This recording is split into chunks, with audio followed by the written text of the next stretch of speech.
दोस्तों अपने YouTube channel सुंदर्य कला सेज में आपका स्वागत है। दोस्तों अगर आप हमारे चैनल पर नए हो तो चैनल को सब्सक्राइब और वीडियो को लाइक कमेंट शेयर जरूर करें।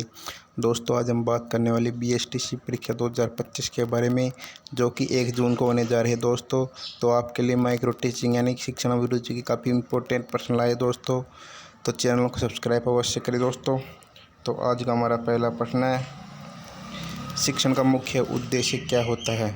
ऑप्शन है जानकारी देना, बी अनुशासन सिखाना, सी सीखने में सहायता करना, डी परीक्षा में उत्तीर्ण करना। दोस्तों शिक्षण का मुख्य उद्देश्य होता है सीखने में सहायता करना। जिस विद्यार्थी ने सी कमेंट किया उसका सही आंसर हो जाएंगे। दोस्तों चलते अगले प्रश्न की ओर। प्रश्न नंबर 2 है, एक अच्छा शिक्षक कौन होता है? ऑप्शन है जो छात्रों को डराता है, बी जो छात्रों के साथ मित्रत्व व्यवहार करता है, सी जो केवल किताब पढ़ाता है, डी अनुशासन सिखाता है। दोस्तों इसका सही आंसर हो जाएगा जो छात्रों के साथ मित्रत्व व्यवहार करता है। दोस्तों जिस विद्यार्थी ने बी कमेंट किया उसका सही आंसर हो जाएगा। दोस्तों चलते अगले प्रश्न करो, उससे पहले आपसे निवेदन है कि चैनल को सब्सक्राइब जरूर करें और कमेंट में बताना कि दोस्तों आप कहाँ से हो और आप कितने प्रश्न सही और कितने प्रश्न गलत हुए हैं। चलते अगले प्रश्न की ओर। प्रश्न नंबर 3 है, शिक्षण का सबसे प्रभावी तरीका क्या है? ऑप्शन कक्षा में भाषण देना, बी छात्रों को चुप कराना, सी छात्रों को क्रियात्मक रूप से सिखाना, डी केवल पुस्तकों को पढ़ाना। दोस्तों इसका सही आंसर यानी कि शिक्षक छात्रों को क्रियात्मक रूप से सिखाना। जिस विद्यार्थी ने सी कमेंट किया उसका सही आंसर हो जाएगा। दोस्तों चलते अगले प्रश्न की ओर। प्रश्न नंबर 4 दोस्तों, शिक्षक को कक्षा में कैसा व्यवहार करना चाहिए? दोस्तों ऑप्शन ए कठोर, बी लापरवाही से प्रेरणादायक, डी उदासीन। दोस्तों शिक्षक को कक्षा में प्रेरणादायक व्यवहार करना चाहिए। जिस विद्यार्थी ने सी कमेंट किया उसका सही आंसर हो जाएगा। दोस्तों चलते अगले प्रश्न की ओर। प्रश्न नंबर 5 है, सर्वप्रथम शिक्षा का उद्देश्य किसने बताया?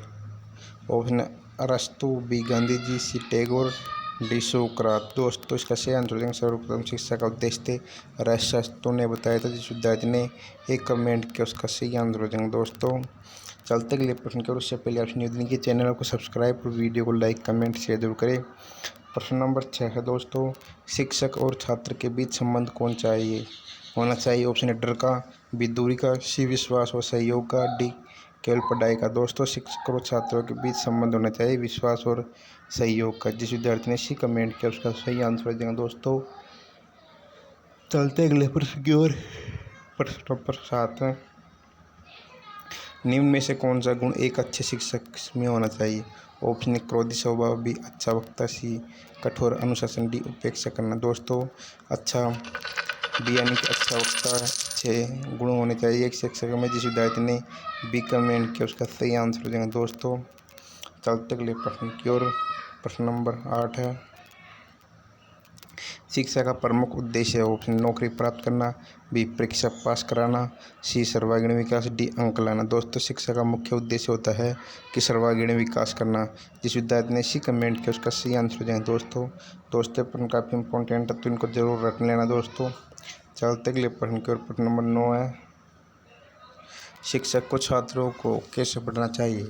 ऑप्शन डांट कर, बी उत्साहपूर्वक, सी उपेक्षा करके, डी चुप रहकर। दोस्तों शिक्षक को हमेशा छात्रों को उत्साहपूर्वक पढ़ाना चाहिए जिससे वे समझ सके। दोस्तों तो इसका सही आंसर बी हो जाएगा। जिस विद्यार्थी ने बी कमेंट किया उसका सही आंसर हो जाएगा। दोस्तों चलते अगले प्रश्न की ओर। प्रश्न नंबर 10 है, एक आदर्श शिक्षक की विशेषता बताइए। क्या होती है? डराना, बी समय की पाबंदी, सी कठोर अनुशासन, डी लापरवाही। दोस्तों एक आदर्श शिक्षक की विशेषता होती है समय की पाबंदी। जिस विद्यार्थी ने बी कमेंट किया उसका सही आंसर हो जाएगा। दोस्तों चलते अगले प्रश्न की ओर।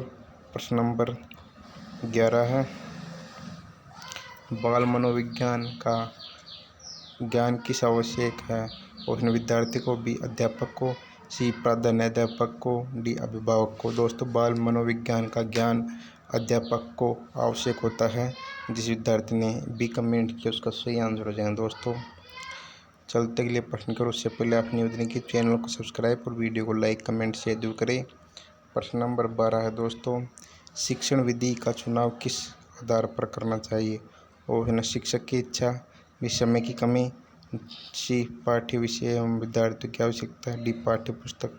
दोस्तों शिक्षण विधि के चुनाव के आधार पर पाठ्य विषय एवं विद्यार्थी की आवश्यकता के अनुसार करना चाहिए। जिस विद्यार्थी ने सी कमेंट किया उसका सी आंसर हो जाएगा। दोस्तों चलते गए प्रश्न की ओर।